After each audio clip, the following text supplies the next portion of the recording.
The following program is a PBS Wisconsin original production.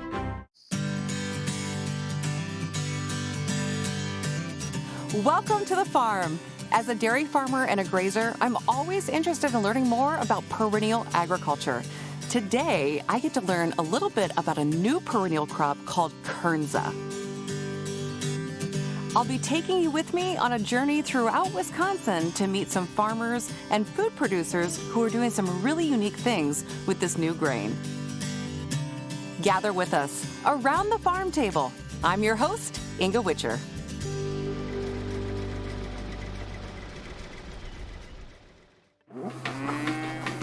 Hey!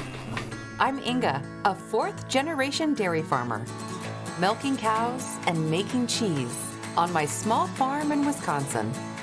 I'm passionate about exploring new places, meeting new people, and finding the best local ingredients that I can turn into delicious meals. I would like to invite you along on this food and farming adventure.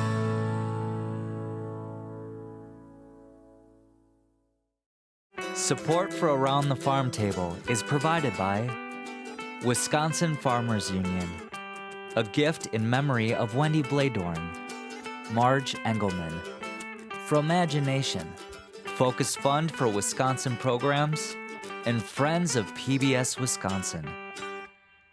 At the Driftless Brewing Company in Solders Grove, Wisconsin, the lead brewer Chris is working on a special new beer. Today we brewed a unique beer on our pilot system. The beer is an IPA, which is not unique, but we used a grain called Kernza. Kernza is a perennial grass related to the wheat family. It's a really deep-rooted plant. This offers a real chance for farmers to both have a grazing crop, but also a harvestable crop that they can sell into the market. If we could make this particular grain work and give the farms another opportunity for another crop, that excited us. That was a real good reason for us to brew with this Kernza grain. So in a true Wisconsin tradition, Chris and his team are taking this locally grown grain and incorporating its unique flavor into a craft beer. The flavor of Kernza is really rye-like, wheat-like. It has some real nice, spicy, sharp characteristics that we designed this beer around. Driftless Brewing Company was the first brewery in Wisconsin to make a beer using Kernza. In fact, this is the fourth time they've brewed a beer using Kernza. And they're hoping this version is as successful as the past ones. In this particular batch of Kernza that we got, the color was just beautiful. The aromas were really nice. We hope the hop choices, as well as the other malts that we decided to use, will really work together to create a nice beer. We're going to check in later with Chris and the Driftless Brewing team to find out how this new beer turns out.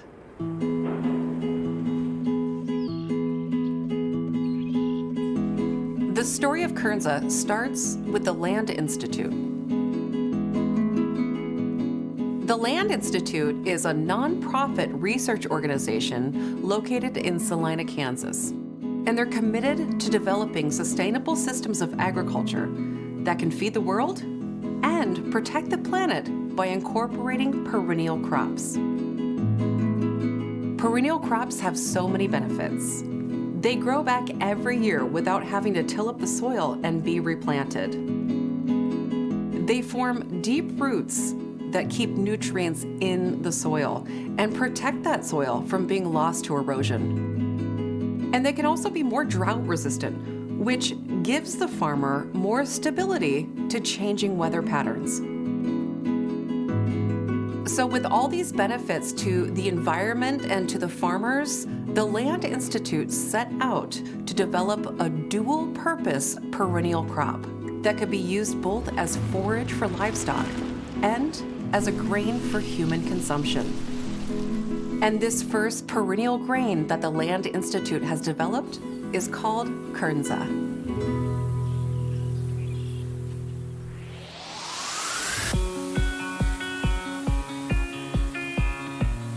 Like most of us, kernza is new to me, so I wanted to take a trip around the state to find out more about it. My first stop was at the Michael Fields Agricultural Institute in East Troy to meet with Nicole. Nicole is an agroecologist who is part of a network of farmers and researchers around the Midwest who are growing kernza for food production while researching the best ways to improve the viability of kernza on a bigger scale. This is really beautiful out here with the moving fields. I feel like I'm in a ocean of kernza. Yeah, you came on a great day here in southern Wisconsin. So what is kernza exactly? It's a lot like rye in how it looks because it's a little bit of blue, unlike wheat, but kernza is actually a perennial grass. Ugh. So let me pull some up so we can look at the seed head. So kernza actually started out as a plant called intermediate wheatgrass, Okay. which was brought over from Europe and Asia and was naturalized in the western United States as a forage crop because it's very drought hardy and it has high forage quality, which means that it's really good for livestock to eat. However, about 20 or so years ago, some folks out east got the idea to transform our agriculture from annual, that's where we plant grains every year. They thought, why can't we make agriculture perennial? Where we have plant cover all year round, the grower doesn't need to go out and plant and do labor every single year to get a grain crop. So it has a lot of environmental benefits, and it can also give us food for humans in terms of the grain and forage for livestock.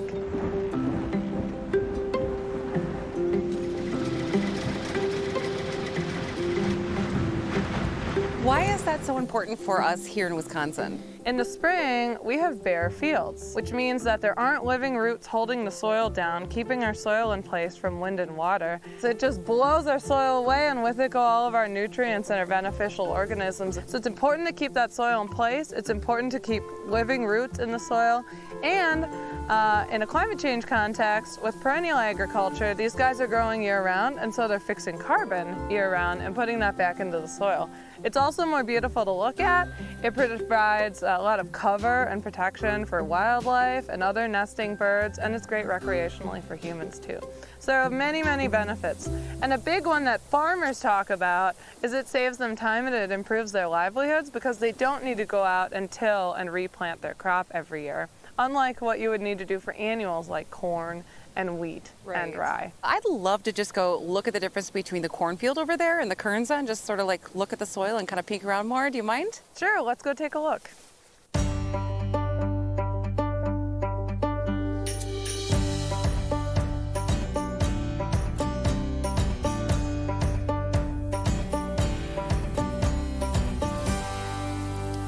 This is really neat to be out here and see the difference between the row crop over here and the kernza over here. Can you kind of explain environmentally what's happening with the differences? Yeah, a big one is early in the spring in an annual system, kernza is green and growing right after snow melt. That ground where the kernza is growing, it can actually, we're hoping it'll have better infiltration and absorb that snow melt better, so we're not getting runoff and flooding. Whereas the corn, we won't even have corn or soybeans planted for a month when those hard early spring rains come. So that's when you get a lot of the water runoff. It's washing out residual nutrients and fertilizers into groundwaters, which produce algal blooms later in the spring. So kernza is expected to have big benefits for water quality and improving lake quality in Wisconsin, which we all love blue lakes and green fields and not the other way around. So we really want to keep our soil and our nutrients in place, which is good economically for the farmers, and it's good environmentally too, and then we can still produce our annual grains. So it's just sort of an evolution and a melding of these two systems. Well, thank you, Nicole, for spending some time with me and educating me about Kernza.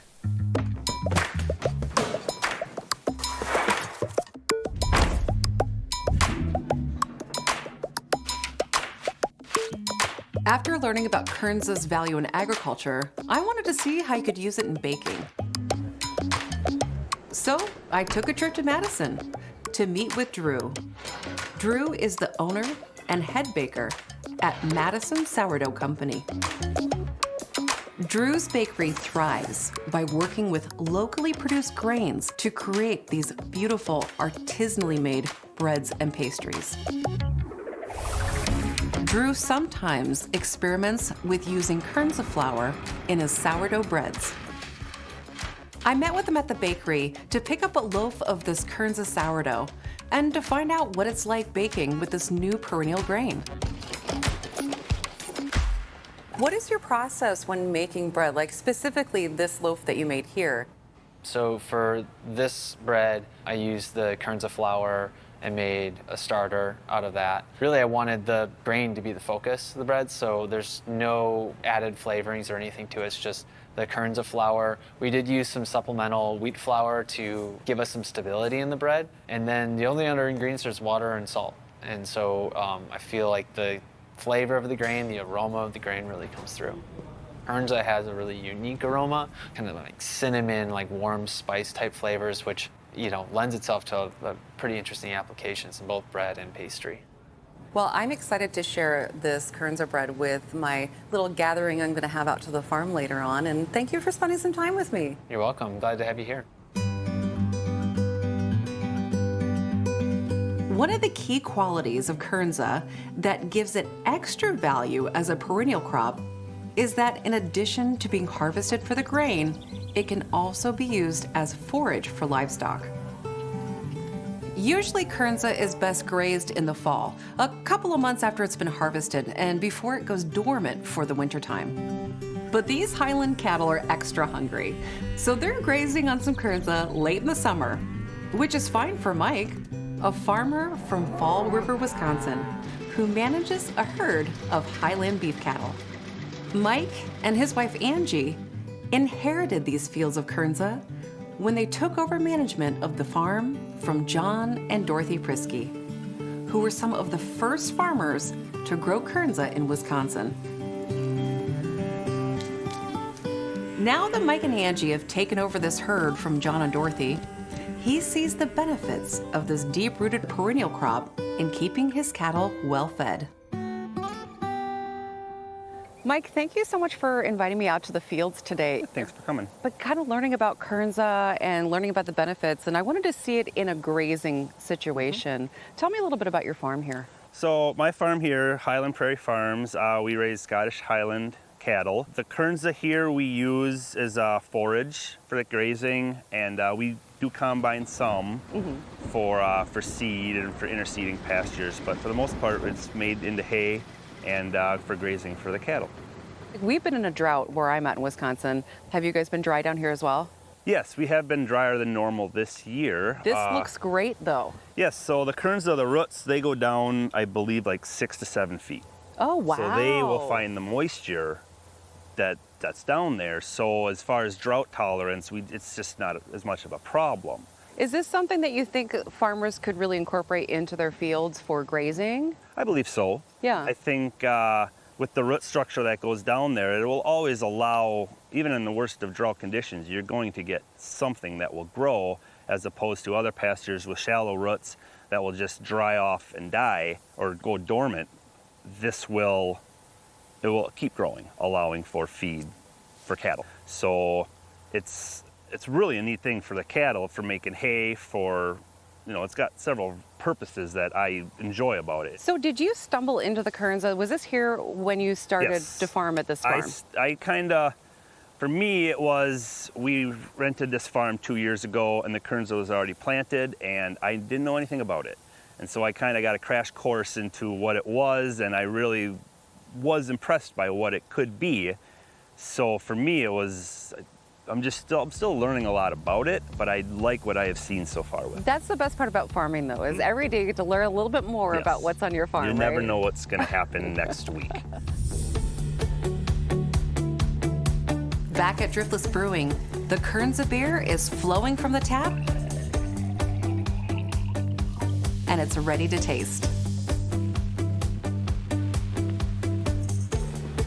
I met with Chris, his fellow brewer Scott, and brewery business manager Cynthia to try the new beer and hear their thoughts on brewing with Kernza. That's delicious. Thank you. Thanks. It's fun because I've been out in the field looking at cows grazing on Kernza, seeing bread being made by Kernza. Now I get to be here in this brewery tasting Kernza beer. This is delicious. You'll have to tell me, how did you all get into wanting to experiment with Kernza and brewing? First, the interest is really fun, what Kernza is. And when we see something like Kernza, which we feel, from everything we know, offers some great opportunities for local farms. We like that aspect of it a lot. That it can be used in beer, that's a big plus. And what we're liking is the different characteristics that we're seeing that'll come forth in a beer like this. And this is the 4th time we've made a beer with Kernza, so every time we're trying a little bit different style. The Kernza leaves a little bit of protein haze. Hazy beers are acceptable in the IPA world. It's pretty to look at. Yeah, it's hazy, not cloudy, but the haze actually helps just sort of hold and capture that hop aroma and hop flavor too. As we've progressed, we've kind of learned that it does lead to a drier finish. Like a spicy note that you're getting on the finish of the beer is probably where the Kernza is showing itself the most in this. It's not quite peppery, but it's a little bit of a spicy back end that isn't too dissimilar from like what rye would do for a beer. And then, I'm really happy with this. I think this is the best round we've had with a Kernza beer so far. Right. Cynthia, you have a background in conservation and grazing. How have you brought that into the brewery? Well, I think one of the ways our brewery is really unique is that we all at the brewery have kind of a background in terms of sustainable agriculture, environmental conservation. So we're trying to bring that ethic into the brewery, working with local farmers. But also, this is a neat grain because we call it kind of a conservation grain. It's a very deep-rooted plant. So for this area where we're always looking for anything that can hold the soil, it has potential that way. But we're excited about it as a brewery too, because we like to do unique things with local farmers, any type of unique thing. So you think like in 10 years from now, we're going to be seeing more Kernza beers as a way to use these perennial grains? I would suspect so, and there might be some other developments that are a result of this project with Kernza. We know it's a long journey, and with Kernza being so young, there's just so much potential. So yeah, it looks real exciting and hopeful. But it was fun to be the first brewery in Wisconsin to use Kernza. Sure. Yeah. Well, cheers to a delicious Kernza beer. I hope that you'll join me this afternoon for a little meal up at my farm. Sounds great. Looking forward to it. The last stop on my trip around the state was to visit with Valentin Picasso at the University of Wisconsin Research Farm in Arlington. Originally from the country of Uruguay, his work focuses on developing a more sustainable food system for future generations.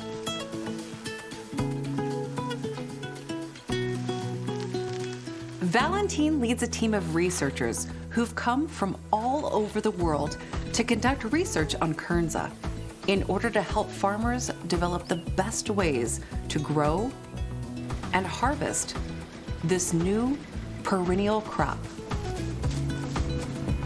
I met with Valentin out in the field to learn more about what inspires him to do his work. What are some of the things that you're looking for when you're out here with your students and just observing? What are you looking for?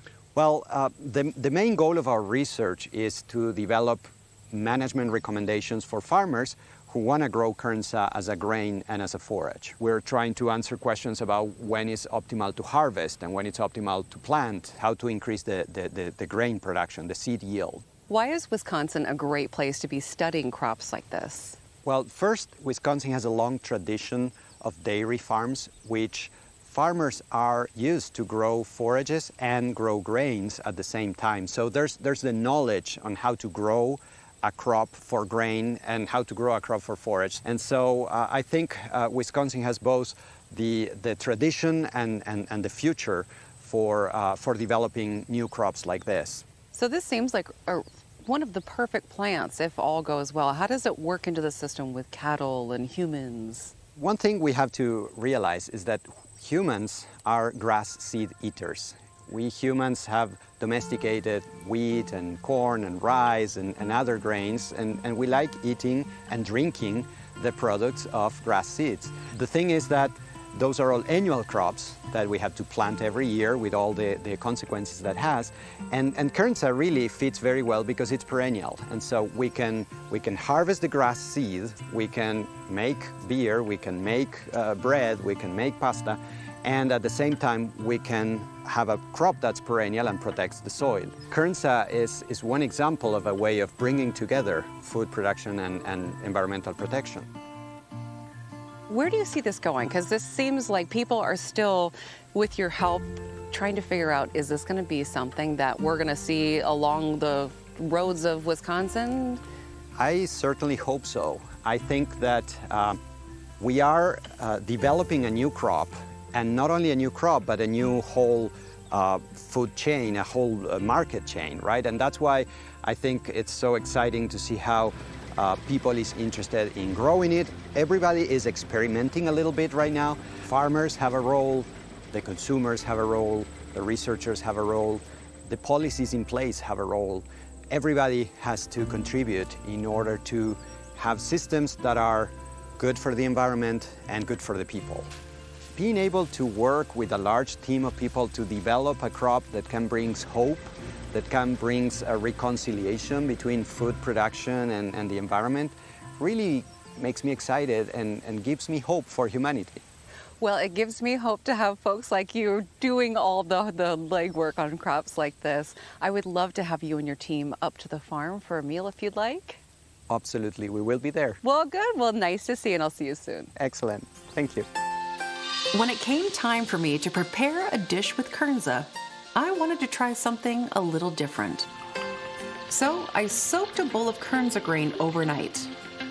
And the next day, I boiled it on the stove the same way I would do rice. Then I chopped up a whole bunch of fresh garden vegetables. The boiled Kernza grains came out with a similar texture to rice that I knew would be perfect for a Kernza summer salad. So it does have a texture that's similar to a rice. It does taste nice and weedy. And I was thinking maybe like this fall, I would use it in place of wild rice in like a soup. Like I said, we're still experimenting with all these different things, but it's fun to be able to do that. I'm gonna add in some chickpeas, 1 can of chickpeas. I love cooking with any kind of beans. It adds a little bit more oomph to the salads that you're making. And then I'm gonna put in all of my squash, my tomatoes, sprinkle in the rest of the kale, and then now I'm gonna add a lot of fresh herbs. Basil is one of my mainstays that I grow every year in the garden. And then I'll just roll up the leaves a little bit and then do a chiffonade. And then I'm gonna use some parsley too.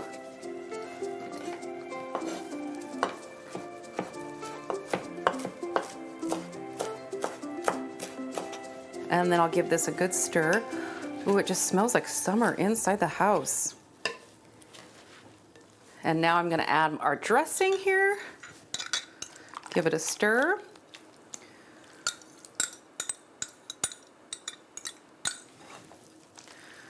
Mix that around. And then I'm gonna top this with some feta. And then I'm gonna cover this and let this sit in the fridge for about an hour so that all the flavors can really come together. It's gonna be really delicious. This salad is simple enough for a weeknight, but I think it's also pretty enough for a lunch with friends. I'm gonna go get the table set and then I'll see you out there for our little Kernza luncheon. Cheersing and drinking. And it was just like... For this lunch with friends, I served my Kernza summer salad with a Kernza bread from Madison Sourdough. And of course, the brand new Kernza beer from Driftless Brewing. It's so great to enjoy a meal made from local ingredients and a new perennial grain that is helping to shape the future of agriculture. Well, I hope this has inspired you to learn more about perennial agriculture, and I hope you'll gather with us next time around the farm table. I'm your host, Inga Witcher. Cheers. Cheers. Cheers.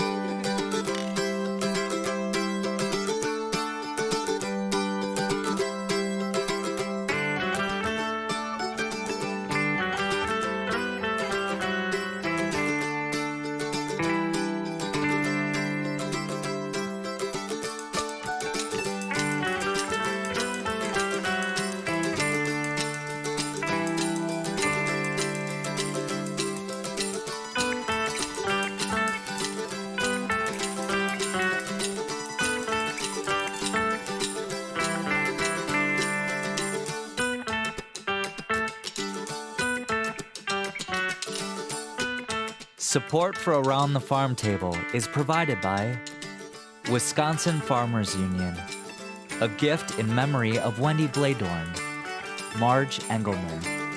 For Imagination, Focus Fund for Wisconsin Programs, and Friends of PBS Wisconsin.